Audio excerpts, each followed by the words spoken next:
I had this experience. Sometimes I have experiences, and I'm shown certain things about other individuals. It's nothing like nothing too out of the ordinary, you might say, but sometimes I'm shown things about people's health, like certain things they should do, or certain things that they might have, illnesses and certain things, and then so I try my best to tell them if they're willing or kind of receptive to what it is that I share, if they listen at all. Um, and other people, of course, have helped me in that fashion. Well, anyways, I had this experience last night about one of the family members or one of the individuals in my personal arena, and it was in that way, and I am not sure how to tell them this certain thing that they may come down with or certain things like that, because sometimes they don't listen to me because like it's like I'm the kid, they don't really take it quite serious, but I had that experience, and so just kind of looking for a view, if anyone can share anything. I'm gonna try, of course, but Yeah, of course.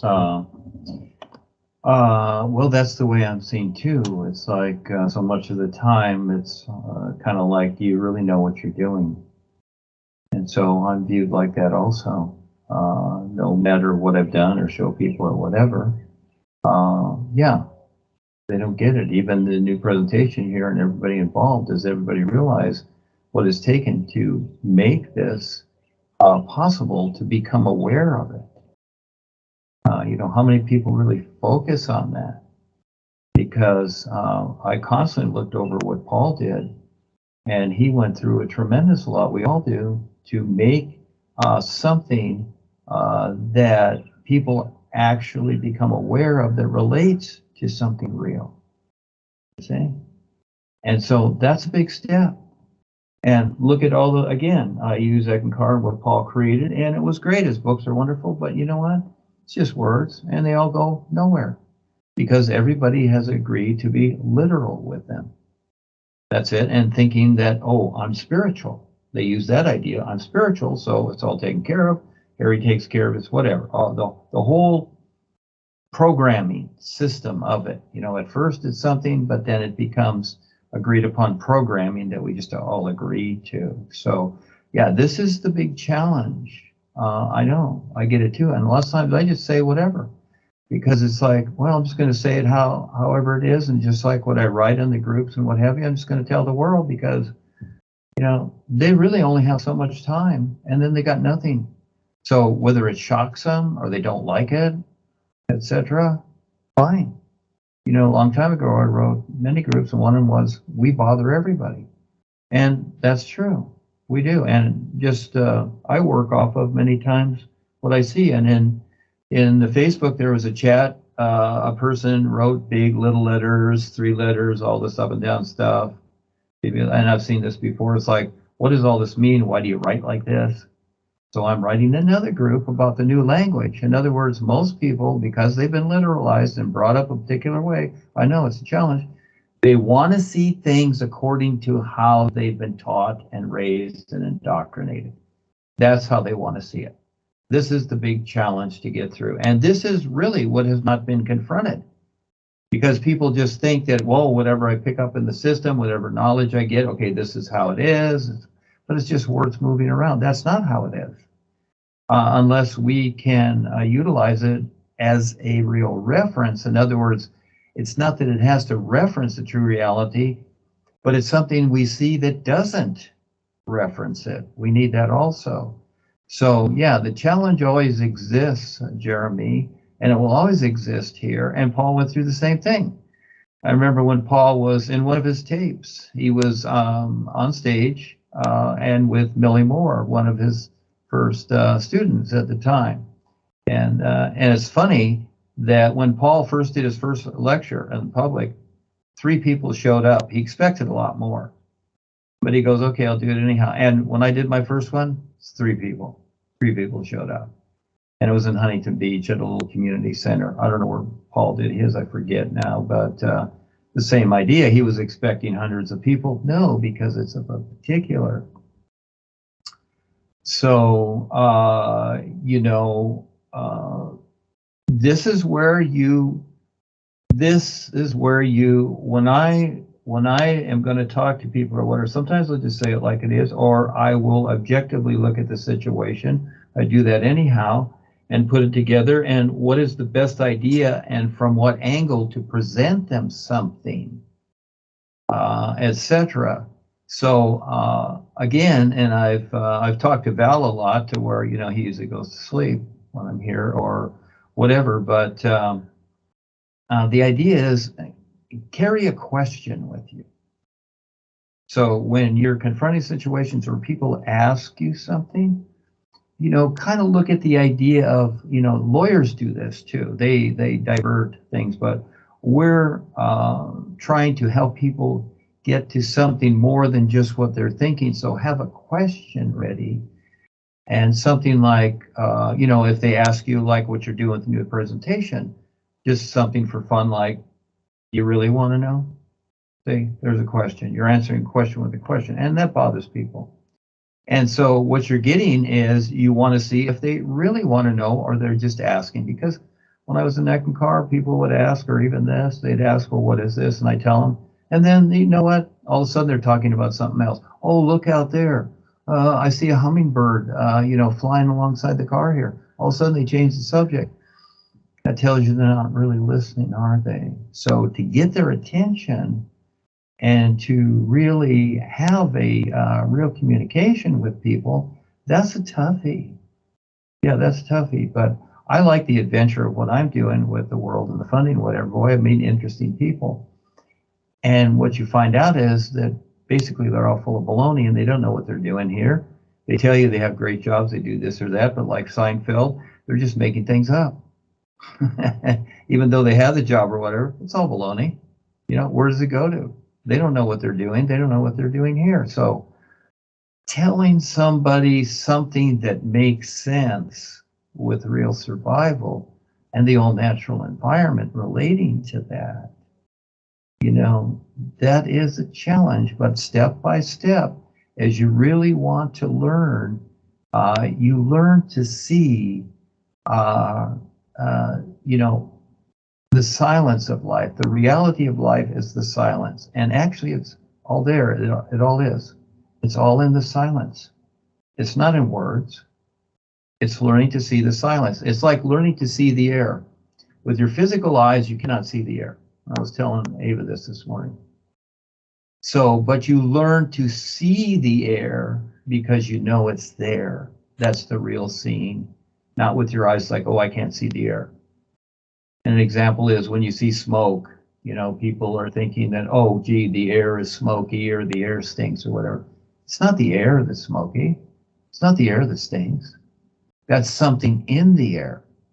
But you see, the literal mind mashes it together. Like the literal mind mashes all the 5 bodies together and really can't, the personal literal mind here really can't get around. I've got 4 other bodies, that I'm dealing with, etc. And so these are steps to intuitively gain insight to recognize that real awareness. So yeah, it's a big challenge. And still, it's not a perfect system. Just like the tech here, it's not a perfect system. And as we have our mind, body, and what we know or don't know, it's not a perfect system here. So to bring something that is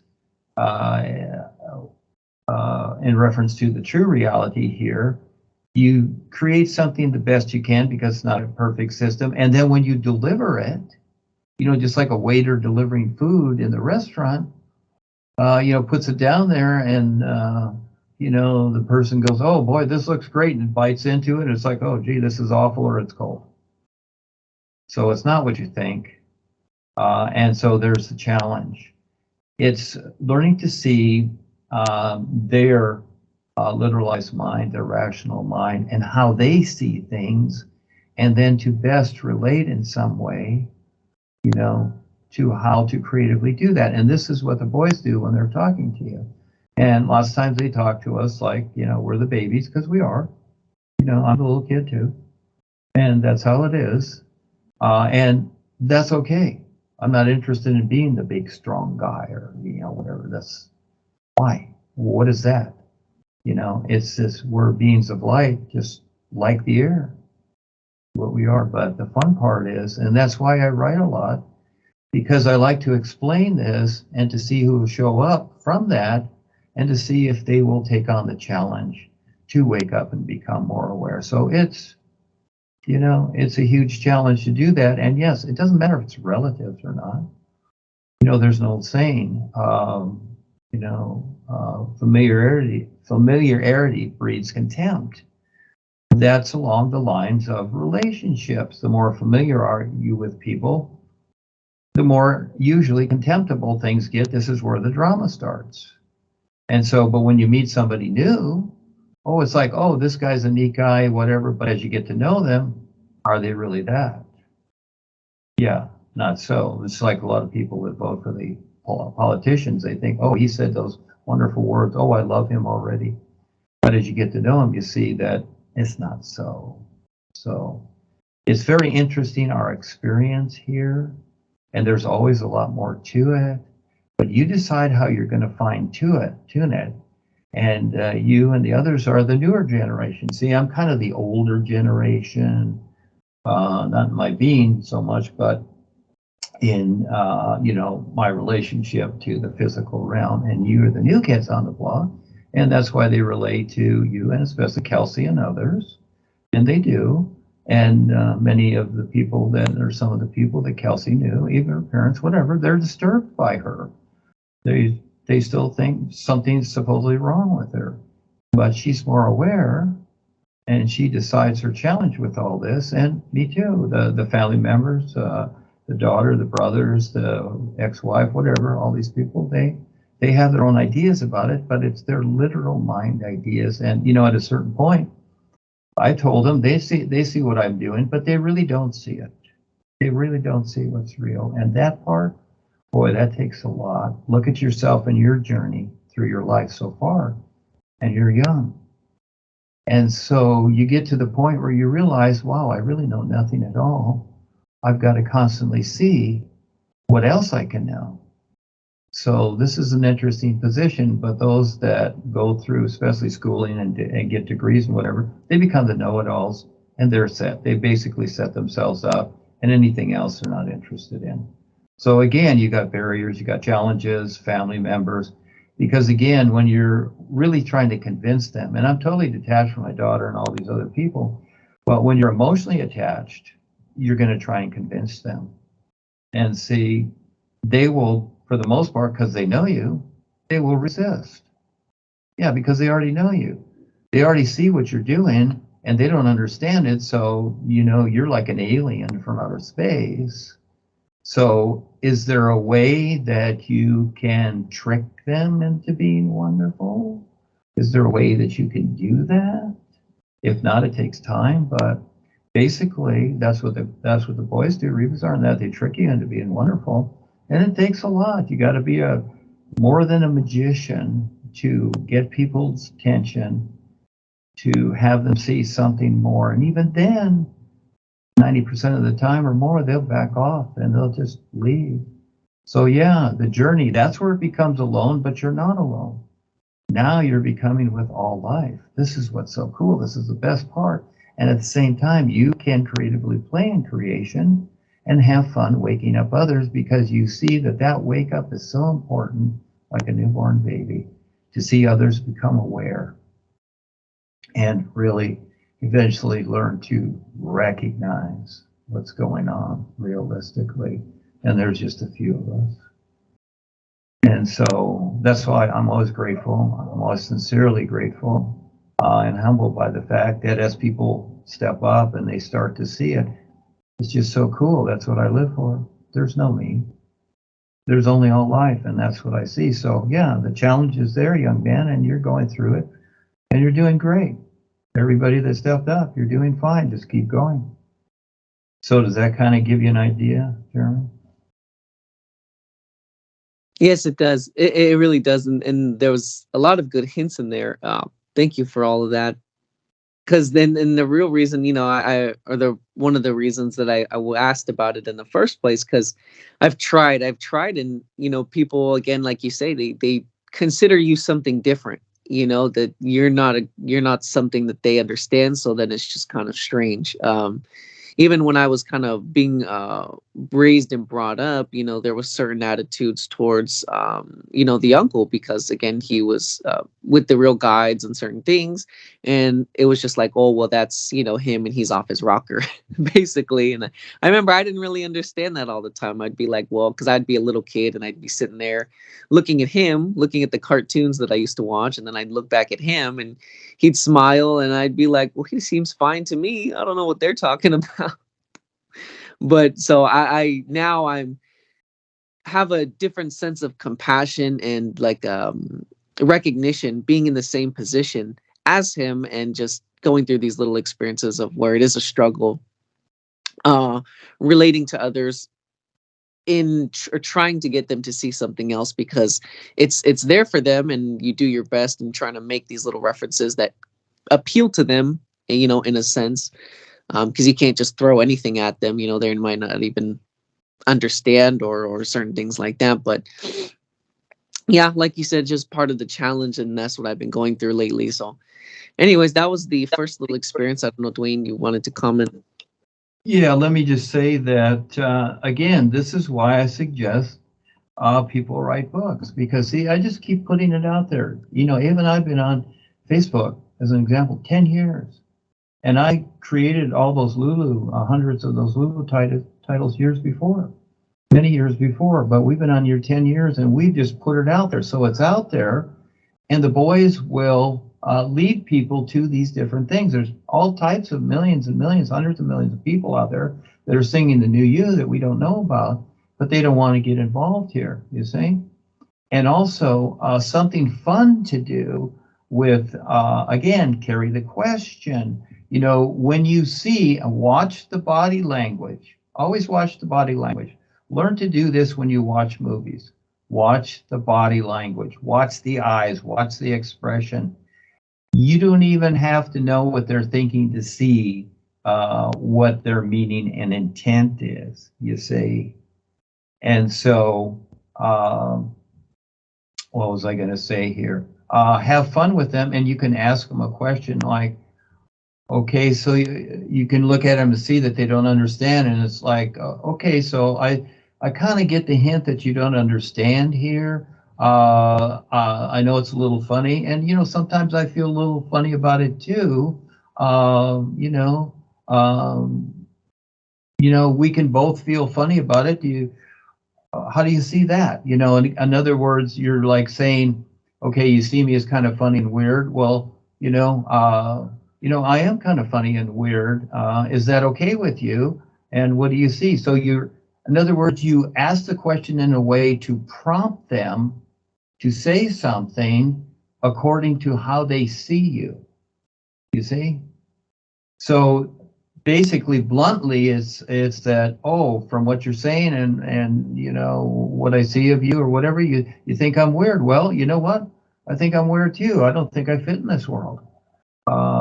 So what do you think about that? So again, the question, you prompt them to ask something about that, and then from what they say, they're going to usually ask a question because they want to. That's their literal mind. Well, I'm seeing you, and there's this Duane the Great Writer guy, and I've read some of his stuff. And it seems really weird, and what, you're a follower or a member or something like that, and etc. Well, see, then you work off of that, and then you go like, well, no, there's no followers or members. Duane simply shows us how to be self-sufficient for ourselves, and that's it. And he refers to all life more so than creation. You see, that prompted them to ask the question, and by them prompting to ask the question, they've agreed to get an answer. There's agreement there. You see? That's how you do it. That's how you trick them into, asking you, and then you tell them. So you more define it. You learn to more define it and have fun with that. So just like an actor preparing with the script, you write your own script to prepare because you're going to be meeting people all the time. And for the fun of it, you know, I meet people all the time. I just say hi to them off the street. We used to go camping, or when Val and I are at the beach, people walk by. I say hi, how are you? Where are you from? Etc. You know, I get the basic stuff. So when you ask the question, most people are going to answer, aren't they? Whatever it is. So you start off there a step at a time. Hi, what do you do? You know, or where do you live? Or, you know, I usually ask people their occupation.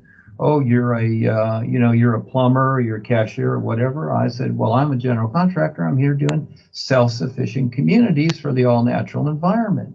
You see, a step at a time, you ask the question, you prompt the answer, because they're basically going to answer because people want to answer. Now, sometimes people don't, they're arrogant or whatever. You play with that too. Yeah, and it's like, you know, okay, I don't blame you for not answering. I wouldn't answer either. You know, you can say whatever. So it's kind of like a Seinfeld episode, all of this is. And you decide how you're going to play the game here, because it's just a game. But at the same time, it gives you something to relate to. And again, that's why I suggest write the book, get it out there, have many titles, put it out there. And then when you're talking to people, you can go, oh, you know, I've got groups on Facebook, because most people do Facebook. I got groups on Facebook, and I'm a writer. You know, I tell people I'm Duane the Great Writer. You can look me up in Google. I'm 3 to 5 pages. And I prompted that for a lot of years to get my name in there as Duane the Great Writer with all those titles in NUUU. I kept prompting the system to do it, to where all of a sudden there I was. You know, I was up there 3 to 5 pages, and it's still up there. And they've said funny things about me, cult whatever. So I'm going to write a group on cults according to how I see it for us. But again, you get that stuff out there. This is why I suggest, you know, telling Kelsey to prompt others and prompt everyone to get out there, take what I have, create more groups, just keep creating it. Just keep putting it out there so people see it. Just let it stream out there. Don't think about it. And then wait to see who shows up.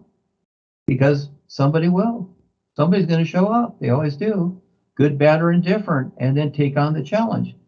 When Ava came along, and many years ago, and she wrote the letter, Why I Quit Eckankar. And I was surprised too. I didn't know she was going to write it. And it was kind of in her baby talk language.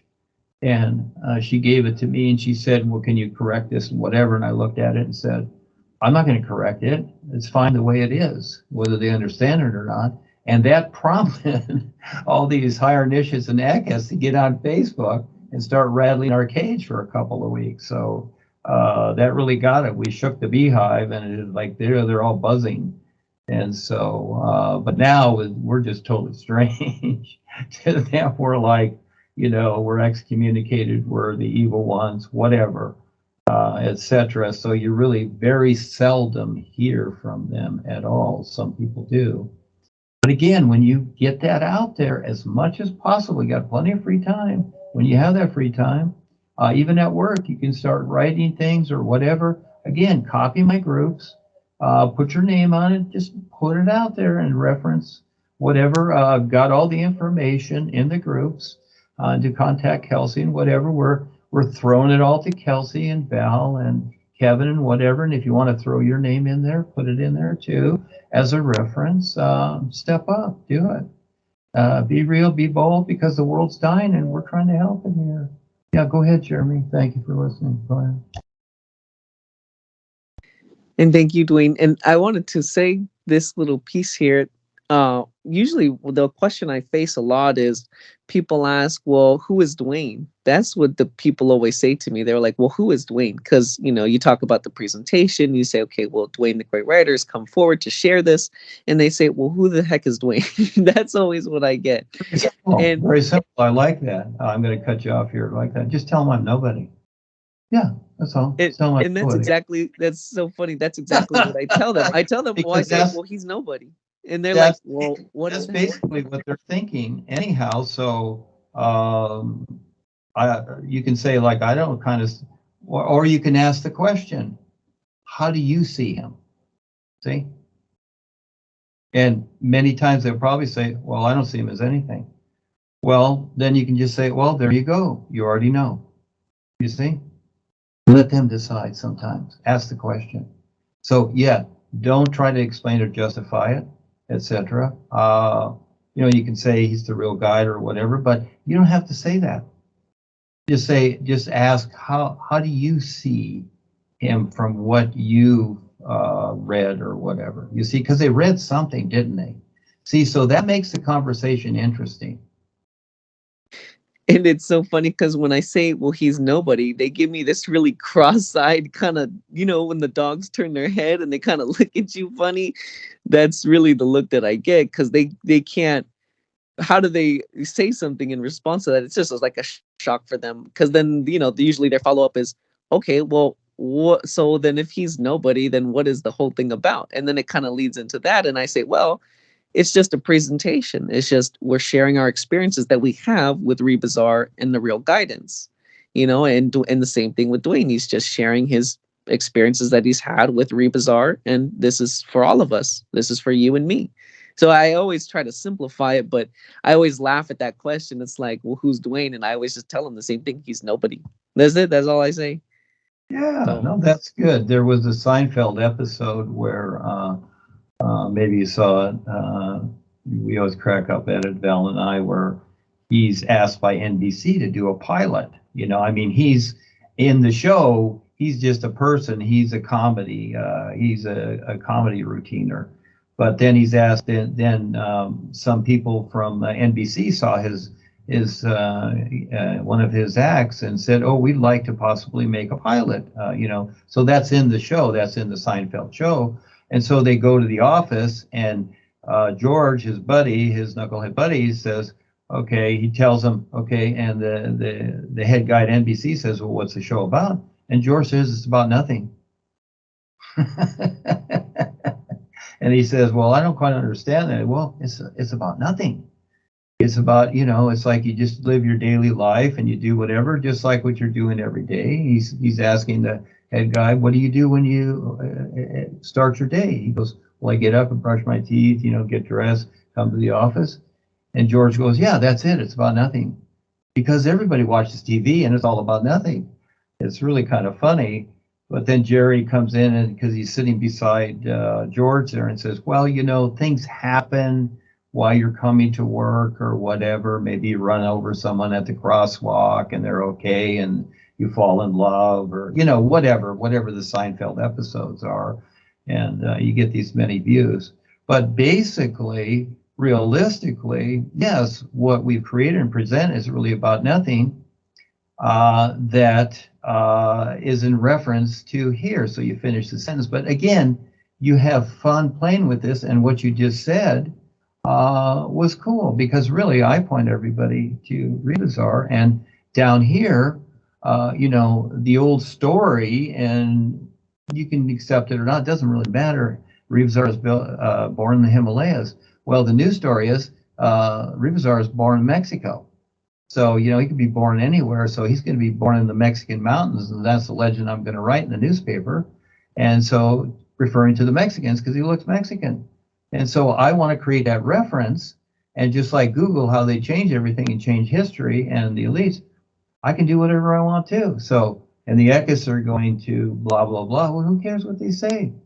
I'm deciding I'll do it, and it'll be okay, and it'll be interesting on it. So what you're doing is fine. Do it any way you want. Thank you.